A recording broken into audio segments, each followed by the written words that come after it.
All right, Shabbosai, good morning. Good morning. Let us begin. Begin by thanking all of our sponsors for this morning share. To thank our Talmud Torah sponsors for the month of Adar Beis. Adar Beis. Where did it go? Oh, okay. The Schwarzbaum Family. In memory of Rabbi Aaron Schwarzbaum, Aharon Yosef ben Meir, Zichron Livracha. May his neshama Meir have an aliyah. Leah Sol in the zechus of her daughter Ilana bas Esther, successful surgery and complete refuah sheleima for a safe return of all of our hostages and hatzlacha for all of our soldiers. Maia Hoffman in memory of her father Reuven ben Emanuel, Zichron Livracha, and in the merit of hatzlacha, health and joy for her entire family. Yoel Sara Kelman in honor of the birth of their son and in memory of Staff Sergeant David Sasson Hashem Yikom Damo. A late breaking sponsorship as well. There is an anonymous sponsorship in honor of Maish Werdesheim's birthday. Incredible. This is for real. This is not like a Yoni Frager thing. This is it's an anonymous sponsorship in honor of Maish Werdesheim's birthday. And Metzia Hashem wishing him mazel, bracha, hatzlacha, and simcha ad mea ve'esrim shanim tovos. Beautiful. All right, well, with that, let us begin. So we have a lot to do today. Baruch Hashem. Today's daf is Lamed Vav 36. We are picking up Metzia Hashem on Lamed Hey Amud Beis. I believe at the Gemara. Is that correct? Yeah. Okay. So let's remember again. We had a very intriguing Mishnah. Actually, dare I say, a little bit of a strange Mishnah, where again, so remember again, what was our situation? I went ahead and I rented my cow to Reuven. Reuven then went ahead and lent the cow to Shimon. Lent the cow to Shimon. So we'll say, so then again, what ended up happening?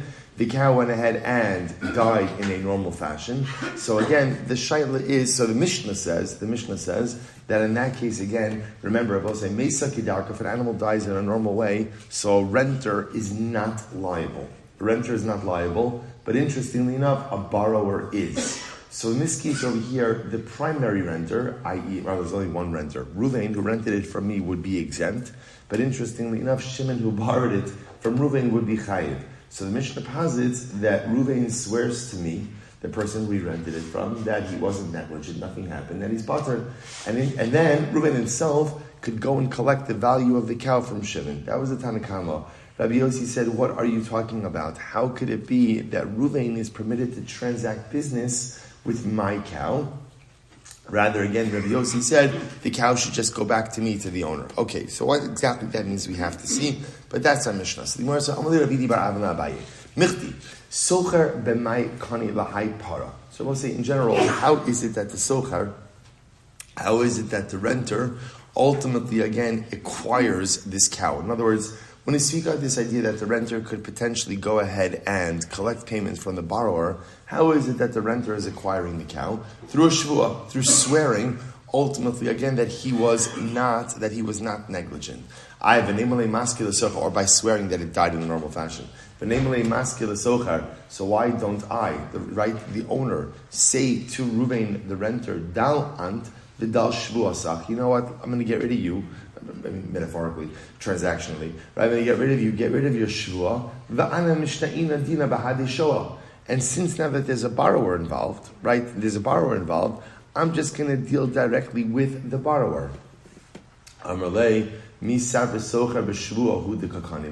Do you think ultimately again that it is the socher? Do you believe that it is the shvuah that ultimately gives the socher the rights to the animal? Really, the socher acquires the animal. In other words, also when we say acquires, in other words, that he acquires ownership and ultimately liability over the animal from the time that it dies. The shvuah is really only there in order to calm the balabais, the owner of the animal. Rabbi Zera also brings out a very technical case, which is interesting but helps to illustrate really the common points. So Rabbi Zera says something very interesting. You could have a situation where, get ready for this, the owner of an animal could end up paying multiple cows, multiple values of a cow to a renter. You heard that right. The owner could end up paying to the renter. How could that happen? So this is interesting. I will say a case like this, which is ridiculously convoluted, is only there in order to really establish a technical point. Well, so watch this. Hey Ridami, what's the case? So Agra Mine Mea Yomi. So we'll say, now watch this. I lend to Reuven a cow for 100 days. Or not lend it. I rent it. See, he's a socher. I rent him a cow for 100 days. Vahadar shaili mine tishin yomin. Then I borrow it back from him. So I'm renting it to Reuven for 100 days. Then I become the owner. I am a shoel. I borrow it back for 90 days. Right? Hadar agra mine tamni yomin. Then ultimately, again, I rent it back to him for 80 days. Vahadar shaili mine shivin yomin. And then ultimately, I borrow it back for another 70 days. Okay. And the animal dies within the 70 days of borrowing. So the Gemara says, for every period of borrowing, I would be chayiv to the owner one cow. I will say, so therefore again, I, the owner, would be chayiv, technically speaking, to the person who rented it to me. So a different cow for every period of borrowing. I don't understand. Michti chada parohi, ayla va'afka. I'm sorry, chada parohi. It's one par. So how can you be chayiv multiple cows? It's one cow that's being ping pong back and forth transactionally. Ayla va'afka, afka mischiros va'ayla l'sheila. It's going back and forth. It goes out of schiros and it goes into sheila. So it goes from a rental to a borrowing. Afka misheila v'ayla l'schiros. It goes out from sheila, goes into schiros. Amalei omi isila para bi'ina dinema lehahi. And furthermore, again, is the par extant that ultimately we could say this? So Mar bar Rav Ashi Amar ein lo alein ela shtei paros. At most, the liability over here could be for two cows. Chada de sheila, v'chada de schiros. One ultimately liability for the period of sheila for borrowing, and one for schiros for rental. Zimar says shum sheila achasi v'shum schiros achasi.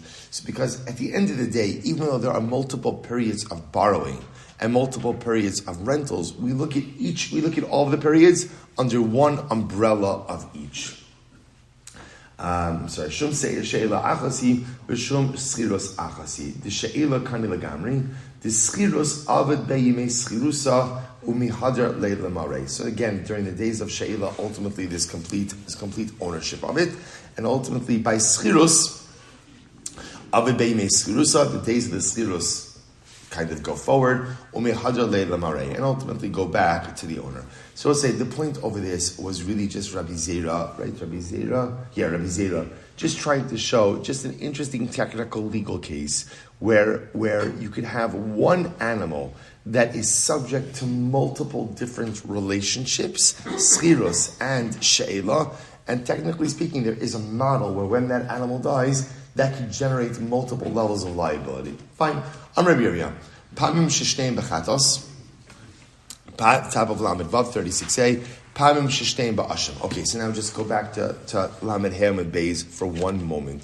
35b, just for a moment, just to see that last Rashi. So what are we talking about over here? Pamim shishneim b'chatos. Amas nisin koi hasocher v'hashoel nishpa'u l'sheker v'lo kafru mamon. So we'll say, so remember again, in the Mishnah's case, we were talking about an interesting scenario where essentially you have three people involved in a transaction, right? Who are the three people? So me, I'm the owner. I go ahead and I rent it to Reuven, and Reuven then lends it to Shimon. So there is an owner, a socher, a renter, and a shoel, a borrower. So now comes along Rabbi Yirmiyah, and Rabbi Yirmiyah says that there are times when you have this interesting scenario where you have a socher, a renter, and a shoel, a borrower. I realize what I'm going to do is I saw I actually came across a good table that I'm going to post on the chat that just has the liability for each of these types of of relationships. Shomer chinam, shomer sachar, shomer chinam, shomer sachar, socher and shoel. So an unpaid custodian, a paid custodian, a renter and a borrower. All of them have different types of liability. So I'll post that on the chat a little bit later today. So Meir says as follows. Rabbi Yomi says there are times where the socher and the shoel will be chayiv v'chatos, both of them chayiv v'chatos, and sometimes chayiv in asham. Now, let's talk about when are you chayiv v'chatos versus when are you chayiv in asham.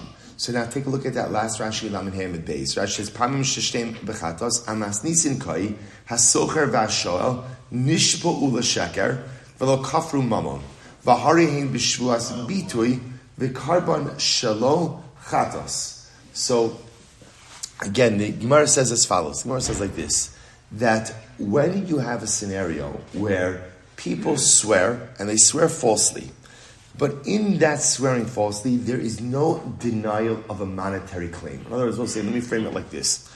There are two different implications of a false oath. Sometimes a person swears falsely. We would say like a classic case of swearing falsely. Why does a person swear falsely? Why? I'm sorry? To delay or to deny.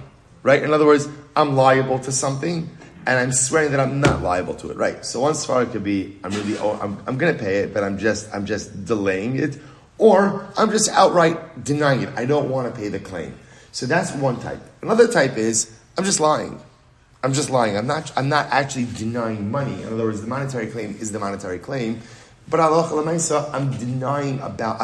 lying about the facts. So just to give you a very simple distinction, we're going to see that when a socher or a shoel lie about the facts, but that lie is not a denial of a monetary claim, you chayv chatas. When your lie and your denial represents the denial of, or so when your lie represents the denial of a monetary claim, you're chayv in asham. That's the simple distinction. So therefore, Rabbi Yomi says, Pamim sheshneim b'chatos, there are times where both the socher and the shoel are going to be chayv b'chatos, top of Lamed Bav, upamim sheshneim b'asham. And there are some times where both are going to be chayv in asham. Take a look at Rashi again. Rashi says, shneim b'asham, top of the first Rashi, 36a, im nishpu'u l'sheker, v'hayu niskarim b'shvu asam, lahakel pe'ra'od me'alehem, kfiras mamon hi zo. So remember, if either the shoel or the socher lied, right, they swore falsely, and when they swore falsely, they did so in order to exempt themselves from monetary liability. That's called kfiras mamon. They're denying financial liability.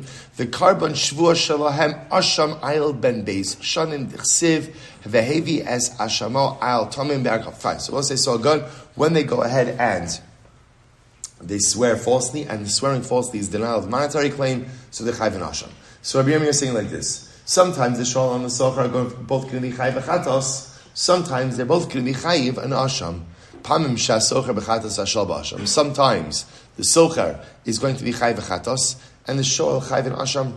Pamim shah socher b'asham ashal b'chatos. Sometimes the socher is going to be chayv in asham, and the shoel b'chatos. Okay, so we'll say so all the different variations. Okay, son. What are we talking about over here? So here we go. Kfiras mamon asham bitwis vasayim chata. So the Gemara defines it.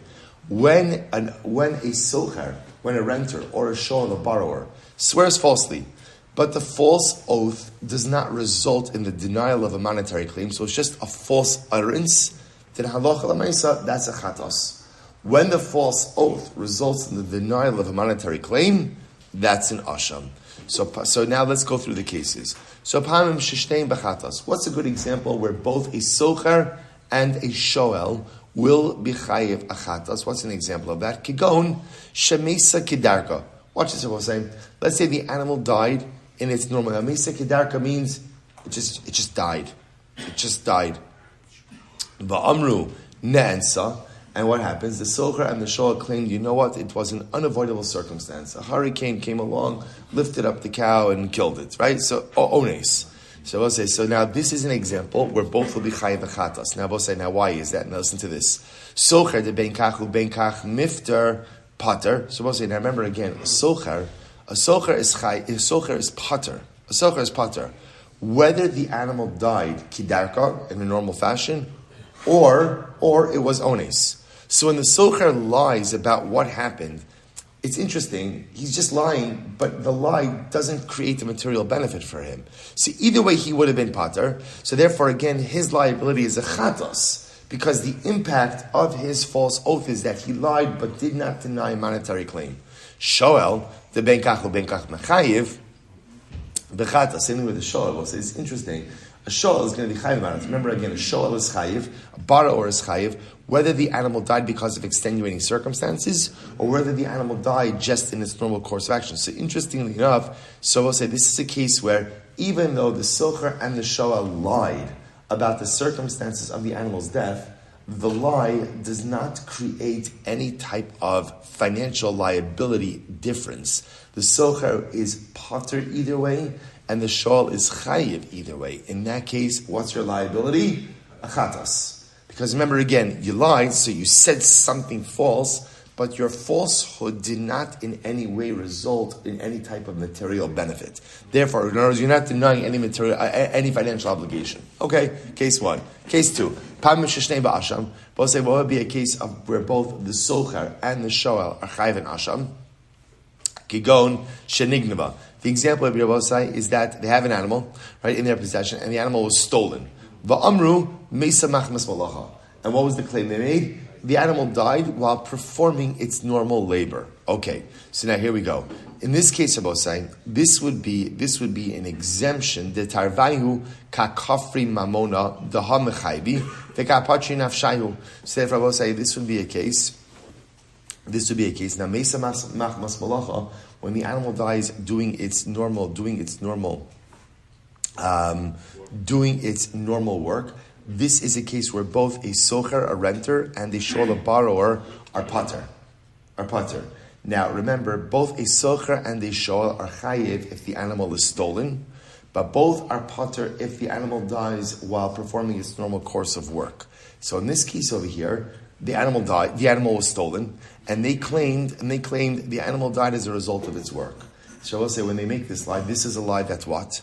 That potentially saves them from having to pay. So therefore it's a lie that has a financial benefit. If it's a lie that has a financial benefit, then it is an asham. It is an asham. Good. Next. Socher b'chatas v'shol b'asham. What's an example where the socher has to bring a chatas and the shol an asham? Kigon shemesa kidarka. So it will be a case where the animal dies of natural causes. Va'amru meisa machmas malacha, and the claim they made was the animal died performing its normal activity. Socher de ben kach mifter pater. So we'll say, so interestingly enough, a socher, a renter, is going to be pater in both of those cases. Whether an animal dies of natural causes or an animal dies while doing its work, the socher is pater. So, right? So ben kach mifter pater chay b'chata. So in that case, a socher, when he lies, the lie doesn't result in a denial of financial liability. Therefore, the socher will be chayiv v'chatos. Shoel to mechayiv b'meisa kidarka v'kapater nafshe meisa machmas malacha ba'asham. But a shoel who is chayiv when the animal dies of natural causes, right, and he makes the claim that it died while doing its work, he is trying to deny financial liability, and therefore he'll be chayiv in asham. Beautiful. Socher ba'asham v'shal b'chatos. What's the case of a socher who is chayiv in asham and a shoel l'chatos? Kigon shenignava. The case is where the animal was stolen, and they claim va'amru meisa kidarka, and they say the animal died of natural causes. Socher hu demechayiv b'gneva va'aveda. So a socher is chayiv when the animal is stolen or lost. V'kapater nafshei b'meisa kidarka, and the animal exempts itself when it dies in the natural fashion, when it dies in the normal way. So therefore, again, asham shoel de ben kachu yuvi mechayiv. But a shoel who is chayiv regardless, the ben kachu yivi mechayiv bechatos. Ultimately, again, we'll get a chatos. So we'll say, so my kamash valan. So we'll say, what is all this teaching us? In other words, it's fascinating, and certainly, again, what comes out from this, we'll say, is a very important paradigm and a very important concept. That again, we'll say, this is just good to know because these halachos are like karbanos 101. It's just good to know, when do you bring a chatas? So just simply, this is called the chatas for a bitui svasayim, a false utterance. What's the definition of a false utterance? I said something that was a lie. But interestingly enough, the lie didn't financially benefit me in any way. In other words, I lied, but there's no financial benefit. That's a chatas, a lie, whose intended purpose is to create a financial benefit, that's an asham. Okay, so we just plug this into all these different cases. So again, we'll say it doesn't seem to be like there's any type of chiddush over here, that there's nothing new. So what are we being taught? La fukim mit Rabbi Ami. So we'll say, comes to the position of Rabbi Ami. What does Rabbi Ami say? The Amar, kol shvosha dayana mashpin osa ein chayavan aleh mishum shvuas bitui shene'emar o nefesh kisi shava levates bisfasayim kiti shava me'atzma. Okay, so we'll say, so interestingly enough, this comes to a school, the position of Rabbi Ami. Rabbi Ami holds that the only time you're chayiv a shvu achatas for what we call a shvu of bitui sfasayim, a false utterance, is only when you make the false utterance, is only when you swear falsely of your own volition.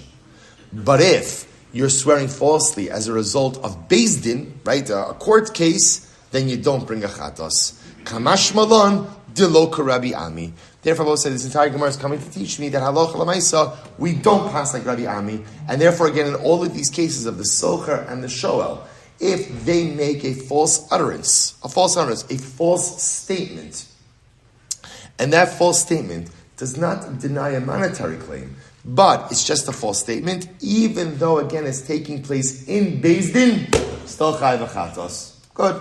We'll say a profound nugget of information. So halacha l'maisa, that's what we walk away with. Chatos, when you're just making a false oath. Asham, when you're making a false oath, that's also the denial of monetary responsibility. And we paskin, even if you make this false oath, this shvuas bitui, you are going to be chayiv the chatos, even if it's happening inside the context of Beis Din. Incredible. Okay, let's go back there. We'll say now we come to a great sugya. Itmar, shomer shemasar l'shomer. So we'll say, here we go. What happens? I go ahead and I give my object to Reuven to watch it, and Reuven gives it over to Shimon. Now, just to be clear, Reuven never asked me. Right? He never got permission. We never had this discussion. So I will say, so now here's the interesting shada. So Reuven gives over the object to Shimon. Now I will say, obviously, right? Our case is we only have a share. Why? We only have a share. Why? Because things go wrong in life. So obviously, if Reuven gives it over to Shimon, nothing happens. Shimon gives it back to Reuven. Reuven gives it back to me. Shalom al Yisrael. Okay. Obviously, we know what's going to happen over here. Something goes wrong, right? So I go ahead and I give over my cow to Reuven, and to watch, let's say, and Reuven gives it over to Shimon, and now something happens while it's under Shimon's purview. So what is the halacha? So here we go. Rav Amar Pater, Rabbi Yochanan Amar Chayiv. Rav says you're Pater, Rabbi Yochanan says you're Chayiv. Now, we have to significantly define what this is. So what does it mean that Rav says that you're Pater? Look at Rashi. Rashi says, Mikoma shahaya niftar im shamrahu atzmo. So we'll say, when we say Pater, Rav says it's like this. Shomer shemas l'shomer, when Reuven gives it over to Shimon, so ultimately, Reuven has no greater liability than before he gave it over to Shimon. In other words, we'll say, obviously, Reuven is going to be the guy on the hook, because Reuven is the person with whom I have the relationship. I gave him. But Reuven's liability is capped at the nature of the custodianship that he established with me. So in other words, when Reuven gives it over to Shimon, Reuven is the shomer, Reuven is chayiv. But Reuven's liability doesn't change because he handed it over to another shomer. Okay? That's Rav. Rabbi Yochanan Amar Chayiv. Rabbi Yochanan says, no. Reuven, once you hand this over to a second party, now your liability dramatically expands. Rashi says over here, afilu ba'onsin, even for extenuating circumstance. So let me frame this a little bit more. Right? Reuven is, I give over my cow to Reuven to watch. Reuven is a shomer chinam. Now, as a shomer chinam, right, as an unpaid custodian, really the only thing that Reuven is chayav for is what? Pshia, negligence. That's it. Now Reuven decides, you know what, he's busy, he gives it to Shimon to watch. So we'll say, so now, let's just play this out. So now, what happens? A hurricane comes, kills the cow. Shaila is, what's Reuven's liability? Rabbi Yochanan will say, Rav will say that Reuven's pater. Why? Because again, by giving over to the second shomer, Reuven maintains same level of liability. Rabbi Yochanan will say absolutely not. Once you go ahead and you give it over to that second shomer, which was not a sanctioned part of this transaction, your liability explodes. Essentially, now you have complete liability. So that now, even when that cow is swept up by a hurricane, which is clearly an ones, Reuven is going to be chayiv. That's our fundamental machlok. It's so fascinating. See, here we go. So Rabbi says like this: L'tamei derav lomi bay shomer chinim shemas l'shomer sachar diluye ayle lishmira. So supposed to, now remember again, according to Rav, who says that you're pater. Now again, I just want to point out. Remember that word pater is a little bit misleading, right? So remember, it doesn't mean that Reuven is pater. What it means is Reuven is pater for anything that occurs that is out of the scope of his original custodial relationship. Right? Arrangement. That's what it means, pater. So watch this. Rabbi is like this. According to Rav, who says that you're pater, so it goes without saying, if Reuven was a shomer chinam, and he handed it over to a shomer sachar, da'aluye ayle lishmiraso. So we'll say, so of course, if Reuven gives over to Shimon, and he gives it over to Shimon in a higher custodial capacity, then of course Reuven is going to be quote-unquote pater. Ela afilu shomer sachar shemas l'shomer chinam. Digarui gara lishmiraso pater. But even in the case where Reuven was a shomer sachar, and he gives it over to Shimon as a shomer chinam, he's still only going to have limited liability as he has per his original custodial relationship. Why? My taima to hamasra leben das. So I will say, Rav's logic is that as long as Reuven gave it over to Shimon, who is a bardas, we'll say, what does a bardas mean? Capable. Then halacha l'maisa, there is no reason for the parameters of Reuven's custodial agreement with me to change. That's it. So Talmud Rabbi Yochanan, and according to Rabbi Yochanan, it says that you're chayiv, right? Rabbi Yochanan holds that once Reuven, the first shomer, gives it over to Shimon, a second shomer, then Reuven's responsibility totally balloons, and now he is responsible for everything. So again, according to Rabbi Yochanan, Lomi by shomer sachar shemas l'shomer chinam digaroi gal l'shmirasal. So of course, in a case where Reuven was a shomer sachar and he gives it over to Shimon, who's a shomer chinam, of course Reuven is going to be chayiv because again there was a downgrade in custodianship. Ela afilu shomer chinam shemas l'shomer sachar. But even in a case where Reuven is a shomer chinam and he gives it over to a shomer sachar, where again now he's given over to a heightened level of custodial responsibility, Gemara says da'aluye ayle lishmira, so chayiv. According to Rabbi Yochanan, Reuven is still going to be chayiv. Why? What's the logic? Here we go. So here it is. Da'amalei ein risoni shiehei pikdoni biad acher. Because they're both say very simple. I, the owner of the object, could say to Reuven, it's very nice that you're a shomer chinam, right? And you get over to a shomer sachar. But here's the deal. I never authorized that. Right? So don't give my stuff to other people. So both say, that it's simple as that. Ein ritzoni shiehei pikdoni biad acher.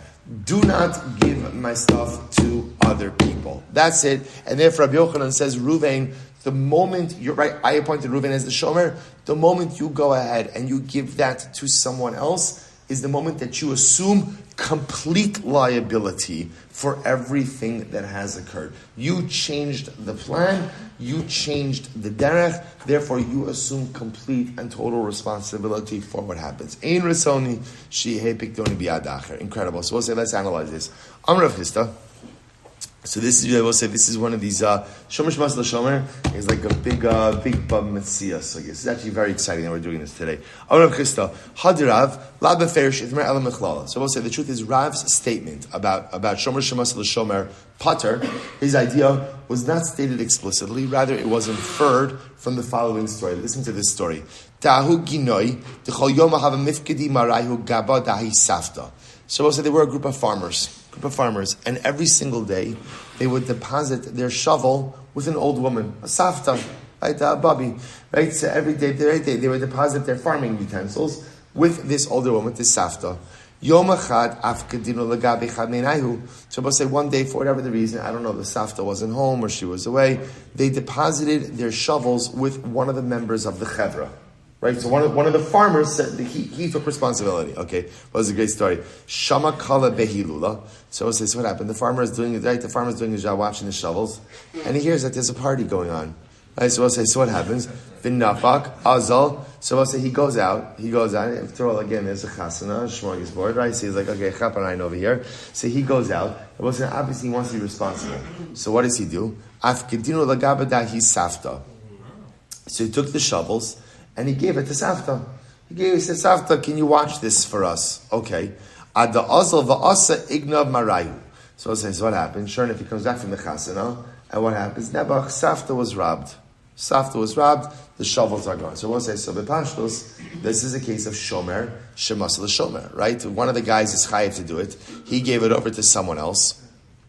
So what happens? So Asla Kamei de Rav, Upatre. So they brought this case before Rav, and what happened? Rav said that halacha l'maisi pater. So I'll say, so again, man dechaza sabra mishum shomer shemas l'shomer pater. So again, we'll say, if you saw this, he said to himself, oh, Rav holds shomer shemas l'shomer is pater. When shomer A gives over his custodianship to shomer B, and something happens with shomer B, shomer A's liability is capped at whatever his pre-existing custodial liability already was. That's what you would assume. The Gemara says, Velohi. Actually, that's not this case. This case is dramatically different, and it's very intuitive. Velohi, shiny hasam dechol yom of yoma inhu gufayu gaba dehisav tekamaf kedilu. We'll say this is not a fair case. Not a fair case. Why is this not a fair case?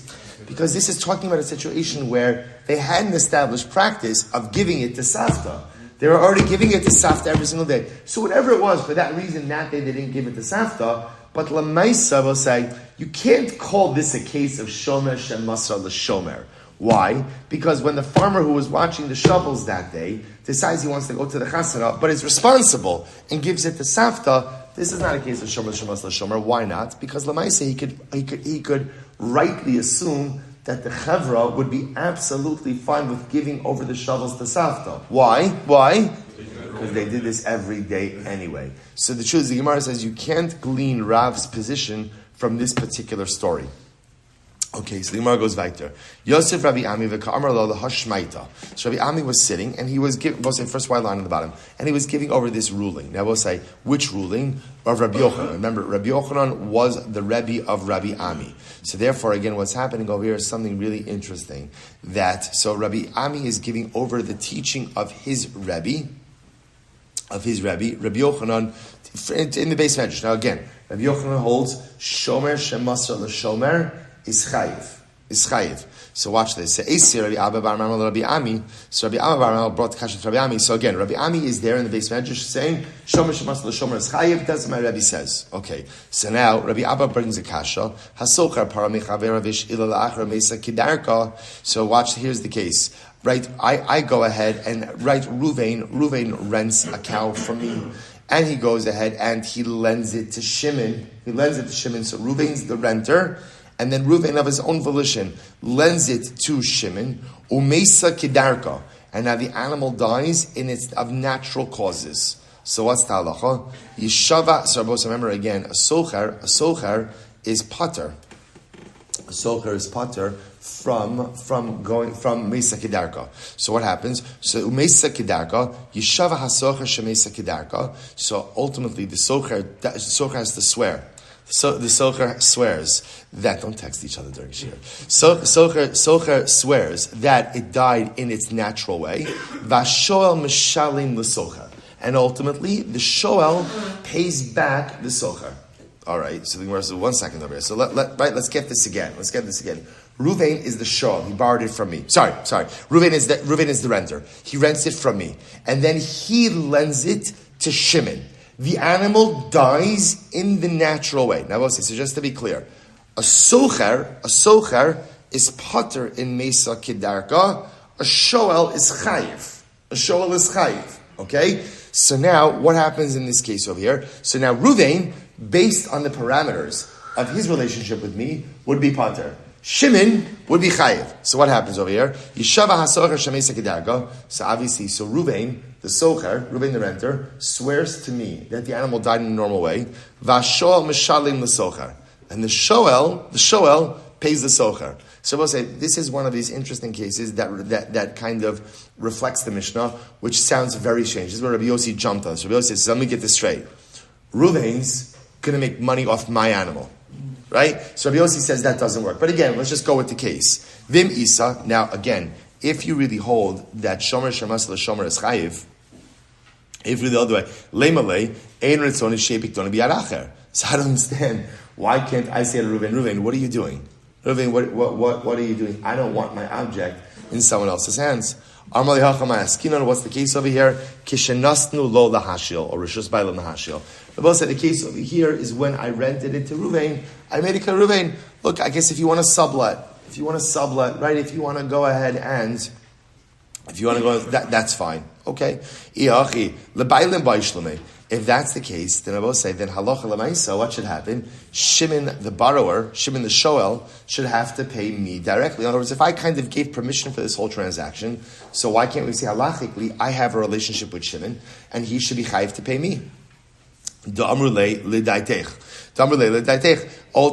what Rashi says already, l'daitech kirtzonech im tirtzalash ilalo yemei schirusech ein anu makbidin hilcha chasheila va'bailim in yichol lomer la ein ritzonenu. So I'll say, because ultimately, since Reuven is doing this with my permission, so therefore it's kind of like almost like his own transaction, and therefore technically speaking, he's going to be pater, but yet the shul would have to pay him. Okay, now I'll say we're actually not going to accept a case like this, because we get to Rabbi Yossi's objection on the Mishnah, which seems like an unfair enrichment. I don't know if there's a term like that, but an unfair enrichment, because here, again, the person who's renting it from me is making money, and yet I, the owner of the object, am walking away with nothing. So that just, even though technically I could come up with this case, it doesn't seem right. So don't look at this as halacha l'maisa, just interesting steps. Maseh Rabbi Rachama, hamafkin ma'os etzel chavero. So let's listen to this interesting case. I deposit money with Reuven. So what happens? Sarah and Vevshin lachorav. So Reuven takes the money, he puts it in a bundle, and he flings it behind him. Everybody's saying, I don't know, like you see in the cartoons, like a long time ago, right? He put something on a stick, like the carpetbaggers. He put something on a stick, and he put the little load on the back of it. So if you can imagine, again, he takes the money, he wraps it up, and he flings it on his back. So he's carrying it on his back. They both say,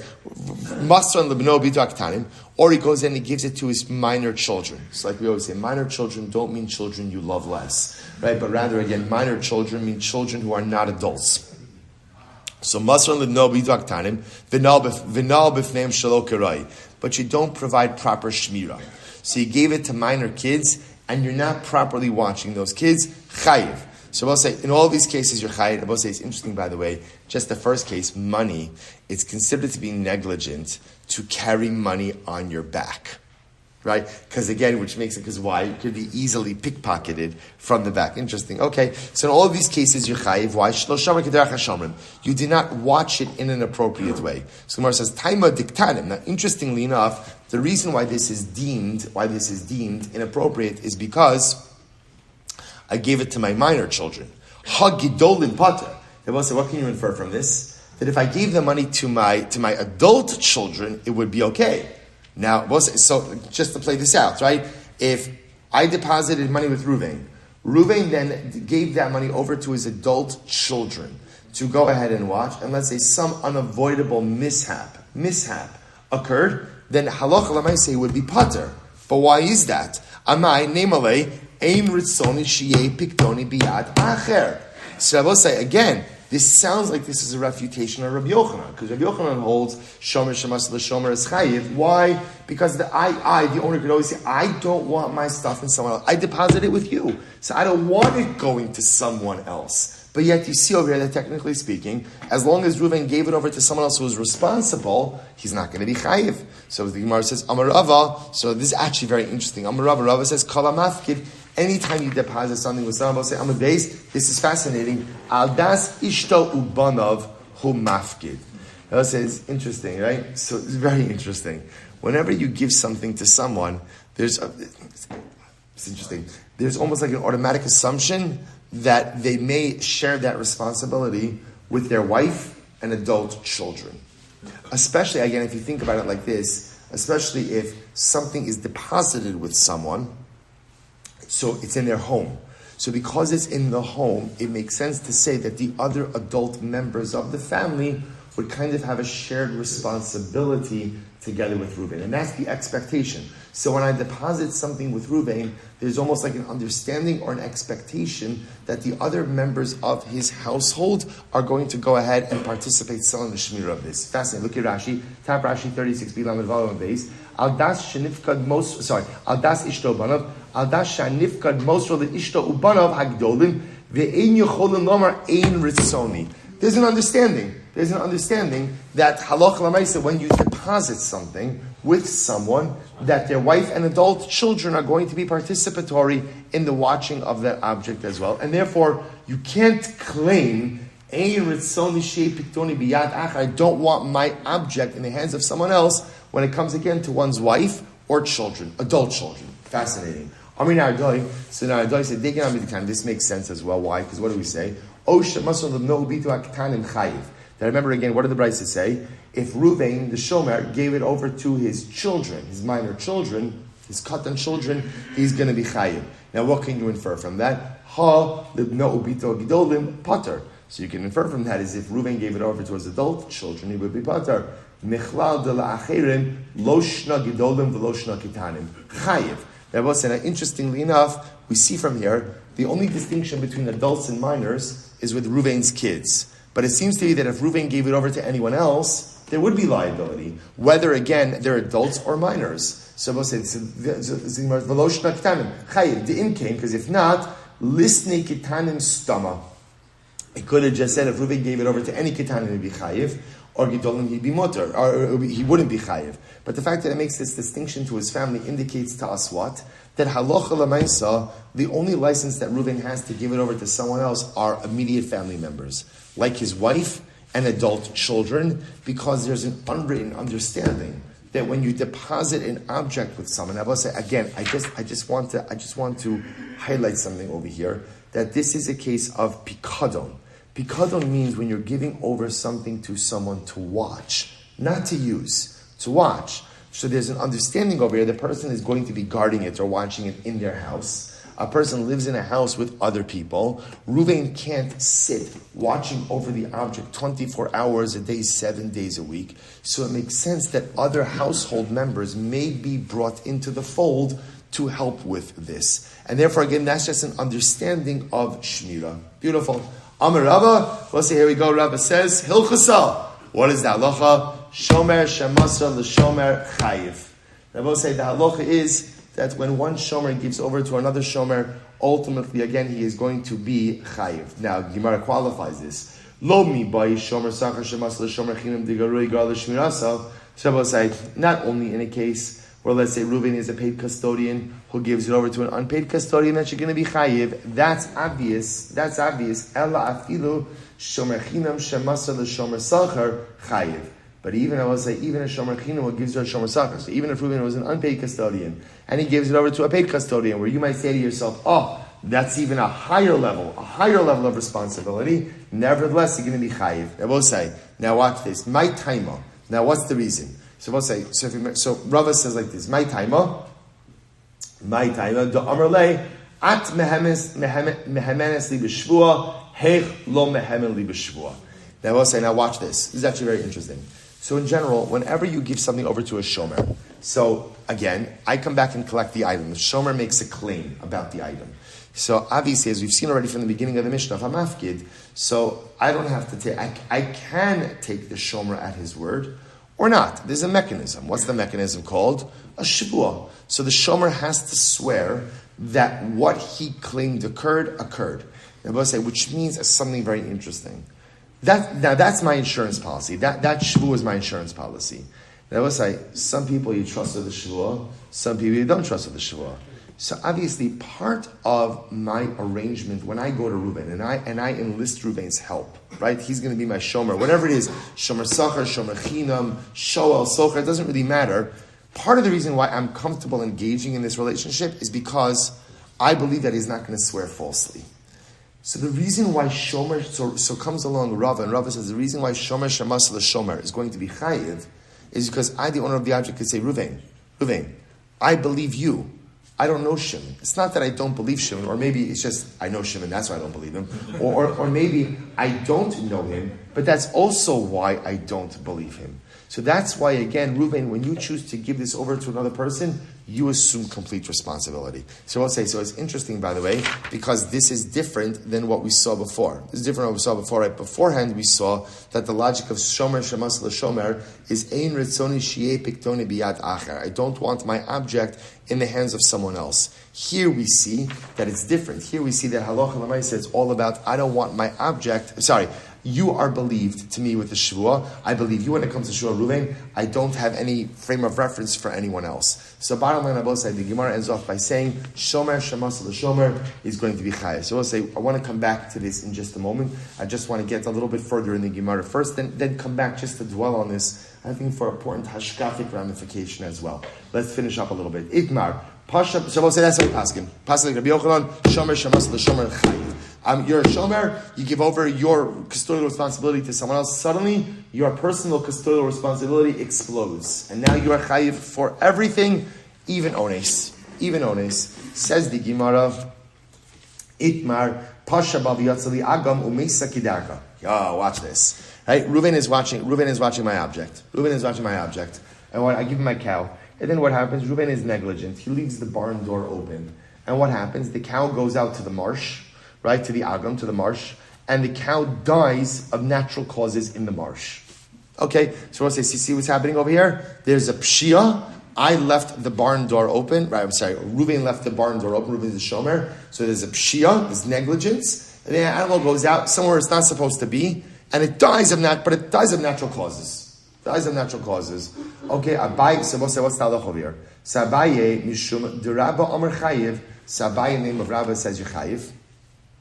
You're chayiv. By the way, Rashi says over here, V'yatzali agam, just as important, Rashi says, Shmakom shelim mishtameres sham eitzel ze'evim, v'lo eitzel ganovim. Umiu lo ochlo lo ze'evim v'lo ganovim. So now, in general, you don't let your animal wander in the marsh. Why not? Wolves and thieves. So what happened over here? So this is a place of sakana, but yet the animal didn't die of wolves or thieves. What did the animal die of? Old age, right? Natural causes, however that's determined, right? Natural causes. So we'll say, so now, Reuven was poshe, he was negligent, in that he allowed the animal to go to a place where it is in danger, but it didn't die of that danger, it died of natural causes. So what is the halacha? So ultimately, Abaye says chayiv, Rava mishmei derabba amri pater. Rabbi, the name of Rava says that you're pater. Okay, so let's analyze. Abaye mishmei derabba amri chayiv. So Abaye says you're chayiv. Why? Called daino tilo doin ki haydat dina lav dainahu. So I'll say this is interesting. So they add in like some fiery rhetoric over here. And Abaye essentially says, if you're a judge and you don't paskin like me, you're not a judge. In other words, that's a way of saying that this is so clear that ultimately one should be chayiv in this case, that if you don't pass in this way, you literally don't know what you're doing. So the Gemara says, how so? So lobi by the man that chayiv. Now this is very intriguing. Why? Because this brings us back a little bit. Remember we had this sugya tchilasa b'pshia v'sofa ba'ones. You do something negligent that results in extenuating circumstances. So Abaye says, it goes without saying that if you have tchilasa b'pshia v'sofa ba'ones, that's your chayiv. Why? Because that's this case. I left the barn door open. Reuven left the barn door open. That's what? Pshia. Then it died of natural causes. That is ones. So certainly, if you hold tchilasa b'pshia v'sofa ba'ones, you're going to be chayiv over here. Ela afilu man damar pater. But even if you normally hold that tchilasa b'pshia v'sofa ba'ones as pater, hacha chayiv. Here you're going to be chayiv. Why? My taima da'amrinan havla da'agma katla. Because Abaye says, by the way, everyone's forgetting, there's another destructive power of the marshes. It's not just thieves, and it's not just wolves. There's like the vapor, marsh vapor. Right, that sounds good, right? Not vaping in the marsh, but marsh vapor. Marsh vapor apparently is detrimental as well. And that's what Abaye says. So really what Abaye is saying is, this is all ones. It's ones that Reuven, you left the door open, and then it ran away to the marsh. All of this is problematic. Okay, so therefore I will say, Abaye is resolute that in this case, you are going to be chayiv, right? Reuven is going to be chayiv for what happened to the cow. Watch this. So Rava Mishnei de Rabba Amar. So Rabba says the name of Rava, Pater. Right? He says, you're Pater in this case. Why? Watch this. And he says, Kol dainin de lo don ki aidina lav dainu. He also delivers the fiery rhetoric. And if you don't hold this way, mamish, you're not a dayan. So obviously again, if you hold that ultimately again, any case that starts out with pshia, left the door open, and ends with ones, it dies in the marsh, that you're going to be pater, certainly be pater in this case as well. But even if you normally hold tchilas of pshia v'safel ba'ones is chayiv, hacha pater. Here you're going to be pater. My taima, what's the reason? Da'aminan malach hamaves mali hacha umali hasam. Because listen to this, Rava will say, I don't understand, the animal died of natural causes. It will say, when your number's up, right? What does it matter if you're in the barn or you're in the marsh? Obviously, the malach hamaves was coming for this animal. Again, I will say, this is a case where the animal died of natural causes. So because it dies of natural causes, therefore, halacha l'maisa, Rava will say that you're absolutely pater. And again, the chiddush of Rava is, even if you normally hold tchilas of pshia, the sofa ba'ones is going to be pater, is going to be chayiv, In this case over here, you would have to agree that it's pater, because again, this is a different kind of case. Malach hamaves, from Rava's view, the result was going to be the same. The animal was going to die of natural causes. What does it matter if it dies here or if it dies in the Aga? Makes a difference. Therefore, Rabbi say we are left with this fundamental machlokes abayim. Rabbi say I just want to use the last minute that we have together. So we're going to pause here for today. I just want to share with you what I think is an important hashkafik nekuda for the previous sugya. I just wanted to get a little bit into this sugya. So in the previous sugya we ended off with shomer shemas l'shomer is chayiv. That's how we paskin. So I'll say, perhaps in this Gemara, Shomer Shemas L'Shomer Chayiv, there is a tremendous limud zechus. Perhaps again a way to be malamed zechus for Klal Yisrael. I'll say, part of the avodah that we have as Jews is always to go ahead and find something positive about our people and find some way to bring zechuyos to Klal Yisrael, even when sometimes Klal Yisrael doesn't deserve it. This was the famous pastime, right? Rabbi Yitzchak of Berdichev.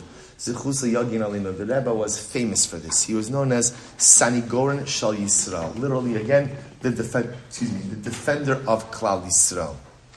So perhaps in this Yisod of Shomer Shemas L'Shomer, there is a piece so that we could be Malam Yischus for Klal Yisrael as well. So Rabbi says, so perhaps the Musar Haskell of Shomer Shemas L'Shomer Chayiv is like this. See, the original custodian over our neshamas is the Ribono Shalom.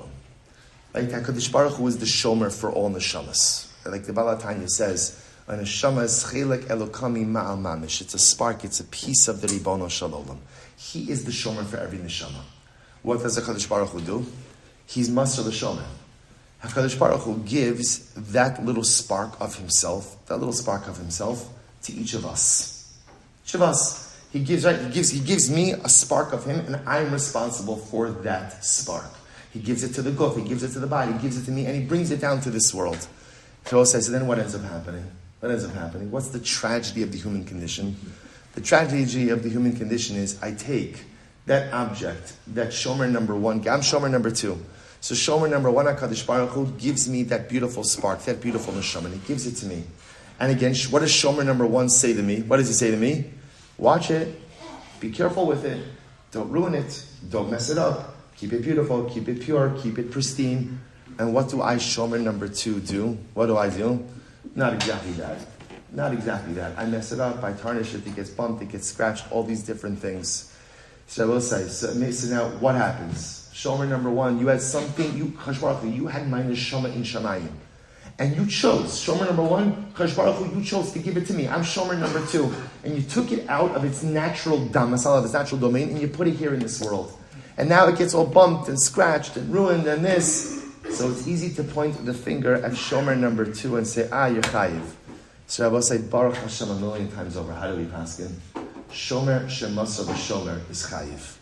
The limud zechus that we have vis-a-vis HaKadosh Baruch Hu, Ribono Shalom, you could have kept my neshama with you. You could have kept the neshama in shamayim. You didn't have to bring it down to this world. You could have kept it. You chose to bring it down. Understand, shomer shemasa the shomer, the first shomer is always chayiv. Now, don't bank on this. But I really believe in my heart that it is something good to come armed with after 120 when you come to Yeshiva Shalmala, come to the Beis Din Shalmala, and there is din and cheshbon for everything that we do. I'm not totally excusing my actions, but Bava Metzia, Lamed Vav, Amid Beis. We passed like Rabbi Yochanan, Shomer, Shemasa, the Shomer is Chayiv. The Ibon Hashem, you could have kept the neshama with you. You could have kept it in Shamayim. It would have been beautiful, pure, and pristine. You made the choice to send it down in this world. Let's at least share the responsibility for what happened over the last 120 years. All right, we'll stop over here for today. Tremendous. We'll pick up Metzia and Rabbi and Reuven tomorrow. Shkoyach.